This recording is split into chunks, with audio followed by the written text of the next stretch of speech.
Kasipul County ma Homa Bay ni kod achiedh nade bang' wuodgi ma jagni pradek mane odonjo e lweny e piny Russia lal kendo tudruok e kindgi ng'adore dweche 8 mokalo. Ali Abich nolimo familia no kendo chiwonwa mathoth.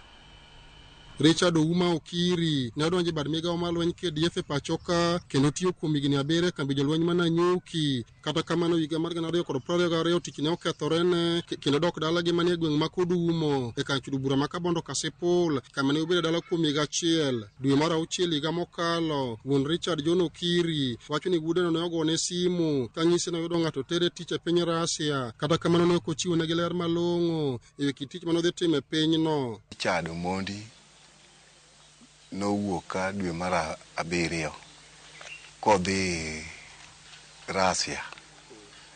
To kit wuodhe no ero kaka nodhi kuro ne ok onyisowa molerowa maber. Koro duogo onyisowa mana wachna chien moleo mok nwawuoyo kode. Koro doni chakre ndalono nyaka kawuono pok wang'e ali mare maber ni entie kata onge chono. Koro kodhi kucho eka koro wayudo report no okoro bedo kaka jalweny ma Russia. Ne en jalweny ma Kenya kando tiyo Nanyuki. Koro Nanyuki kanye mana bende oweye tich. Koro kosekuwuok kanyo to duogo dala kotieko higa achiel dala ka. Koro kotieko higa achiel dala ka mowuok modhi e Nairobi. Mane ma koro kelo wuodhe modhi godo Russia. Bang' donjo e piny Russia, Richard ne obedo ka tudore kod familia mare e mbui mare mar Facebook. Kendo familia mare noyudo kata pichnige ka oting'o bunde kendo rwako lep jolweny mag piny Russia. Kata tarik 7 dwe mar 8 higa mokalo, tudruok mare gi familia ne ong'adore bang' oro negi ote ni ngimane ne nitie kama rach kaluwore ni ne achiel kuom jolweny mane oket nyime e rakruok kod jolweny piny Ukraine. Saje mano dhi oko ne watudore kode through Facebook Messenger account mare. Nitiere picha mano na ka nitiere Turkey, mowacho ni nitiere Turkey. Koro from there kochopo Russia to pod watudore kode e yor Messenger no iko. Ma ka oro ni message to reply back oduoka penja ni udhi nade wadhi maber. Koro mawuoye kode mogika penja ni dhi nade to duoka ni ok oyot. Dwe mar 8 tarik 7 ne around gokinyi. To duoka ni ok oyot. Apenja ni ok oyot nang'o motimore ni otek kodwa. To aduoke mana ni we are praying for you. Koro bang'e kachaka manye same date, achaka manye same date in the evening saa 7 dwe mar 8 no.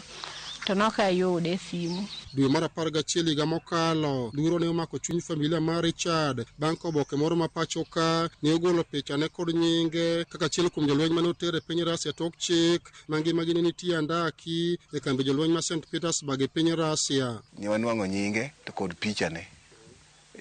Mane momiyo koro nyisowa ni en jalweny ma Russia to gi kambi ma koro ne entie mane otergie no. Koro kang'eyo ni kuma entie no ongima kata obedo nang'o nikech kaneno gik ma kawinjo lendo mawuok e gaset tabedo gi buok.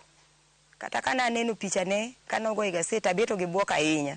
Koro kawinjo ka sirikal lando jomoko ni nogol Russia koduogo e Kenya. Koro abedo gi chir nang'iyo ni to dawinje koland nying nyathina no ni be nyalo bedo achiel kuom jok manokele Kenya. To pok awinjo nyinge be pok aneno nyinge. Dweche madiro maboro sani ka familia nok nyal foro ndach wuodgi no kaluwore ni simene mag ong'we yamo olor ka yore tudruok mag mbui mane giyudego bende pok oyaw chakre dwe mar 8 mar higa mokalo. Familia no kwayo sirikal mar piny Kenya mondo yie okonygi luwo ndach wuodgi no. Luoro ma wantiere go nikech kano wuoyo mogik to no owacho ni hali ok ber. Koro bang' mano pok wawuoyo kode. Mano chandowa. En achiedh nade kod kiondko momako familia ma jaduong' John Okiri kawe kod wuode Richard Okiri manodhi e lweny e piny Russia higa mokalo ka nyaka sani tudruok e kinde kod familia pok obedo kare. Familia ni ne kwayo sirikal mondo ng'e kaka inyalo kony wuodegi no endo ka gin koro geno ni wuodgi manodhi e piny Russia e lweny nyaka sani pod ngimane ni kare. Ali Abich, Ramogi TV, Homa Bay.